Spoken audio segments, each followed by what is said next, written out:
മാന്യ സദസ്സിന് വന്ദനം. അപ്പം നമ്മുടെ ഈ ഒരു വീഡിയോ ഈ വെബ് സീരീസുകളെ കുറിച്ചാണ്. ഞാൻ കണ്ട സീരീസുകളെ കുറിച്ച് ഒരു വീഡിയോ ചെയ്യാൻ വേണ്ടിയിട്ട് കുറെ റെക്കമെൻഡേഷൻസ് വരുന്നുണ്ട്. സോ അതാണ് ഞാൻ ഈ ഒരു വീഡിയോ ആയിട്ട് വന്നത്. പിന്നെ ഒരു കാര്യം പറയുകയാണെങ്കിൽ ഞാൻ ഈ വെബ് സീരീസ് ഒന്നും പൊതുവേ അങ്ങനെ കാണുന്ന ഒരാളല്ല. അതൊരിക്കലും താല്പര്യമില്ലാത്തതുകൊണ്ടല്ല, അത്രയും സമയം മെനക്കേടല്ലേ എന്ന് വിചാരിച്ചിട്ടാണ് കാണാതിരിക്കുന്നത്. പക്ഷേ കണ്ടു തുടങ്ങിയ പിന്നെ അങ്ങ് അഡിക്റ്റ് ആയി പോകും. പിന്നെ എന്ത് പറഞ്ഞാലും മാറാൻ കഴിയില്ല. ഈ ലോകത്ത് അത്രയും ഐക്കോണിക്കായി നിൽക്കുന്ന രണ്ട് വെബ് സീരീസിൽ ഞാൻ ഇതുവരെയായിട്ട് കണ്ടിട്ടില്ല. ഗെയിം ഓഫ് ത്രോൺസ്, അതേപോലെ തന്നെ ബ്രേക്കിംഗ് ബാഡ്. ഈ കാര്യം മേ ബി പലർക്കും ഷോക്കിംഗ് ആയിരിക്കാം, പക്ഷേ ദാറ്റ്സ് ദ റിയാലിറ്റി. കുറെ ആൾക്കാർ ഇതിനെക്കുറിച്ചൊക്കെ എന്നോട് സജഷൻ ചോദിക്കുമ്പോൾ ഞാൻ ഏട് നിർത്തുക എനക്കറിഞ്ഞൂടാ. പക്ഷെ എങ്ങനെയെങ്കിലും സമയം കണ്ടെത്തിയിട്ടായാലും എങ്ങനെയെങ്കിലും ഒന്ന് തുടങ്ങി കിട്ടണം. കാണാൻ തുടങ്ങി കിട്ടിയാൽ ആ ഒരു ഫ്ലോയിൽ അങ്ങ് കണ്ടിന്യൂ ചെയ്ത് പോയിക്കോളും. പക്ഷെ അങ്ങനെ തുടങ്ങി കിട്ടാനാണ് പണി. അതിപ്പോ ഈ സീരീസ് കാണേണ്ട കാര്യത്തിന് മാത്രമല്ല, എന്തെങ്കിലും പഠിക്കാനോ അല്ലെങ്കിൽ ഈ വീഡിയോ എഡിറ്റ് ചെയ്യാനായാലും വല്ലാത്തൊരു സ്റ്റാർട്ടിംഗ് ട്രബിൾ ആവും. ഈ ഒരു പണ്ടാര ഗതികെട്ട ആ ഒരു ട്രബിൾ മാറി കിട്ടിയാൽ പിന്നെ ആ ഒരു ഒഴുക്കിനങ്ങ് പോയിക്കോളും. ഓക്കെ, ഇനി സീരീസിലേക്ക് വരുവാണെങ്കിൽ തന്നെ ഞാൻ ഇതുവരെ കണ്ടതില് എന്റെ ഏറ്റവും ഫേവറേറ്റ് വെബ് സീരീസ് ആണ് one and only the walking dead. പക്ഷേ വാക്കിംഗ് ഡെഡ് എല്ലാം കൊണ്ടും ഒരു ബെസ്റ്റ് വെബ് സീരീസ് ആണോ ചോദിച്ചിട്ടുണ്ടെങ്കിൽ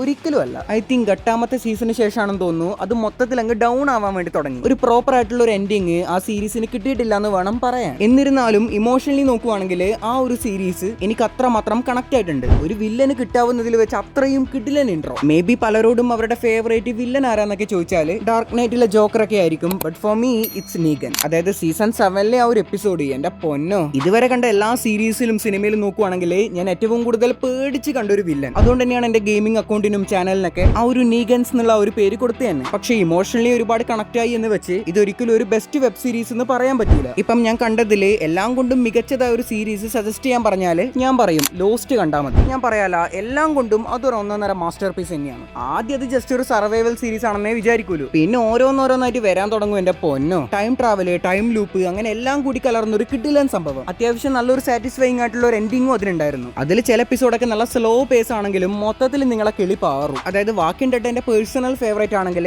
എല്ലാം കൊണ്ടും ബെസ്റ്റ് എന്ന് പറയുകയാണെങ്കിൽ അത് ലോസ്റ്റ് ആണ്. പിന്നെ വെറുതെ കിളി പാറാൻ വേണ്ടി മാത്രം കാണുവാണെങ്കിൽ ഞാൻ ഡാർക്ക് സജസ്റ്റ് ചെയ്യും. ഡാർക്ക് കാണാൻ പോവുകയാണെങ്കിൽ ഞാൻ ഒരു സജഷൻ പറയാം. ഇപ്പൊ വെറുതെ അത് കണ്ടുകൊണ്ടിരിക്കുവാണെങ്കിൽ നിങ്ങളെ കിളി മൊത്തത്തിൽ പാറും. അതിൽ ഓരോ ക്യാരക്ടേഴ്സിനെയും ഒരു ഫാമിലി ട്രീ പോലെ നിങ്ങൾ ബുക്കിൽ വരച്ചു വെക്കണം. കാരണം ഇഷ്ടം പോലെ ക്യാരക്ടേഴ്സും വളഞ്ഞു തിരിഞ്ഞിട്ടുള്ള കണക്ഷൻസും ടൈം ട്രാവലൊക്കെ ആഡ് ചെയ്ത് കിളി പറത്തുന്ന ഒരു ഒന്നൊന്നര സാധനം അത്. ഈ സീരീസ് കണ്ടവർക്ക് ഞാൻ പറയുന്ന കാര്യങ്ങൾ നല്ലോണം കണക്ട് ആവും. പക്ഷെ എനിക്ക് ഡാർക്കിനെക്കാളും കുറച്ചും കൂടി ഇഷ്ടപ്പെട്ട ഒരു സീരീസ് ആണ് ഡാർക്കിന്റെ തന്നെ സെയിം ക്രിയേറ്റേഴ്സിന്റെ 1899. ഒരേ ഒരു സീസൺ മാത്രമേ റിലീസ് ആയിട്ടുള്ളെങ്കിലും കിട്ടില്ല സംഭവം തന്നെയാണത്. അതായത് ഡാർക്കിനെക്കാളും എനിക്ക് അത്യാവശ്യം ഇഷ്ടപ്പെട്ട ഒരു സീരീസ് ആണിത്. പിന്നെ നമ്മുടെ ബോയ്സിന്റെ കാര്യത്തിലേക്ക് വരുവാണെങ്കിൽ ഇത് എന്ന് പറയുമ്പോൾ ഞാൻ പൊതുവെ അങ്ങനെ ആർക്കും റെക്കമെൻഡ് ചെയ്യാത്തൊരു വെബ് സീരീസ് ആണ്. വയലൻസ് പിന്നെയും കുഴപ്പമില്ല എന്ന് വിചാരിക്കുക. ഇത് അതിനേക്കാളും വിയേർഡ് ആയിട്ടുള്ള കുറെ കാര്യങ്ങൾ കാണിക്കുന്നതുകൊണ്ട് തന്നെ എല്ലാ കൈൻഡ് ഓഫ് ഓഡിയൻസിനും അത് എത്രമാത്രം അക്സെപ്റ്റബിൾ ആയിരിക്കും എന്ന് നമുക്ക് പറയാൻ പറ്റുള്ളൂ. പക്ഷെ എനിക്കത് പേഴ്സണലി ഭയങ്കര ഇഷ്ടമാണ്. പക്ഷേ ഫിനാലെ ഒരുമാതിരി തട്ടിക്കൂട്ട് പോലെ ആയിപ്പോയി. ആ ജെൻവി ഒക്കെ എന്തിനോ വേണ്ടി തിളക്കുന്ന സാമ്പാറായിപ്പോയി. അതേപോലെ തന്നെ നമ്മുടെ സോൾജർ ബോയ് എന്തിനാണാവോ മൊത്തത്തിൽ ഒരുമാതിരി റഷ്ഡ് ആയിട്ടുള്ള ഒരു എൻഡിങ്. പിന്നെ ഒരു true story related series suggest ചെയ്യുകയാണെങ്കിൽ ചെർണോബിൽ കാണണം. ഒരൊറ്റ സീസൺ മാത്രമേ റിലീസ് ആയിട്ടുള്ളൂ. പക്ഷേ ആ ഒരെണ്ണായാലും അത് വേറെ ലെവലാണ്. ആ ഒരു റിയൽ ഇൻസിഡന്റിന്റെ ആ ഒരു ഇമ്പാക്ട് അത് എത്രത്തോളം ഉണ്ട് ഈ ഒരു സീരീസിലൂടെ ക്ലിയർ ആയിട്ട് മനസ്സിലാവും. പിന്നെ കണ്ടതിൽ ഒരു ഫേവറേറ്റ് സീരീസ് ആണ്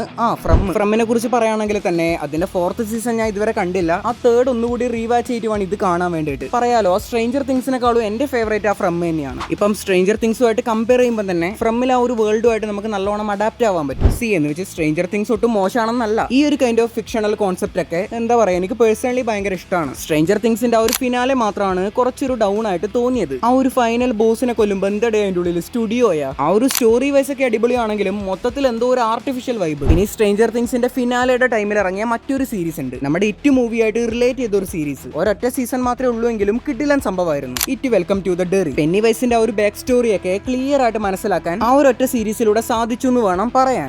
പിന്നെ സ്ട്രേഞ്ചർ തിങ്സിന്റെ കാര്യം പറയുമ്പോൾ ഏകദേശം അതുപോലെയൊക്കെ ഫീൽ ചെയ്ത ഒരു കൊറിയൻ സീരീസ് ആണ് സ്വീറ്റ് ഹോം. അതിന്റെ ആ ഒരു സീസൺ 1 വേറെ ലെവൽ സാധനമായിരുന്നു. ഒരു അംശം പോലും ലാഗ് അടിക്കാണ്ട് കിടിലനായിട്ട് കണ്ട ആ ഒരു സീരീസ് അതിന്റെ 2nd സീസൺ ഒക്കെ ആയപ്പോഴേക്കും കൊണ്ടുപോയി നശിപ്പിച്ചു എന്ന് വേണം പറയാൻ. ഇപ്പം കൊറിയൻ സീരീസിന്റെ കാര്യത്തിലേക്ക് തന്നെ വരുവാണെങ്കിൽ മറ്റു 3 എണ്ണം കൂടിയുണ്ട്. ഗൈസ്, ഇത് ഞാൻ കണ്ട കാര്യമാണേ പറയുന്നത്. ഞാൻ ഈ കൊറിയൻ റൊമാൻറ്റിക് ഡ്രാമയൊന്നും അങ്ങനെ കാണില്ല. നമുക്കതൊന്നും സെറ്റ് ആവില്ല. I am so serious bro.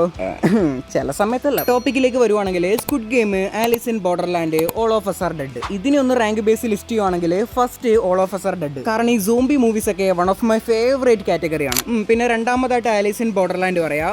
പ്രത്യേകിച്ച് പറയേണ്ട ഒരു ആവശ്യമില്ലല്ലോ. അതേപോലെ സ്ക്വിഡ് ഗെയിമിലേക്ക് വരുവാണെങ്കിൽ അതൊക്കെ കുറച്ച് ഓവർ റേറ്റഡ് ആയിട്ടാണ് ഫീൽ ചെയ്തത്. അതിന്റെ ആ ഒരു എൻഡിങ്ങിലായാലും ഞാൻ അത്ര കണ്ട് സാറ്റിസ്ഫൈഡ് അല്ല. ഓക്കെ, അപ്പൊ ഇത് മാത്രമല്ല വേറെയും കുറെ സീരീസ് ഒക്കെ കണ്ടിട്ടുണ്ട്. പിന്നെ നമ്മുടെ ലാസ്റ്റ് ഓഫ് അസ് ഒക്കെ ഉണ്ട്. അതിന്റെ സീരീസിനെക്കാളും എനിക്ക് ഇഷ്ടം ഗെയിമാണ്. ഏതല്ലോ പറയാൻ പറയാൻ ബാക്കിയുണ്ട്, എന്തെങ്കിലും ആവട്ടെ. ഒട്ടുമിക്ക മൂവീസ് ഒക്കെ ഞാൻ കണ്ടു തീർത്തെങ്കിലും സീരീസിന്റെ ഭാഗത്തേക്ക് ഞാൻ അത്ര കണ്ട് എക്സ്പ്ലോർ ചെയ്തിട്ടില്ല. ഇനി അടുത്ത ഫ്രമിന്റെ 4th സീസൺ കാണണം. പിന്നെ എനിക്ക് നിങ്ങളുടെ ഭാഗത്തുനിന്ന് ഒരു ഒപ്പീനിയൻ വേണം. ഈ രണ്ടെണ്ണത്തിൽ ഏത് ആദ്യം കാണണം?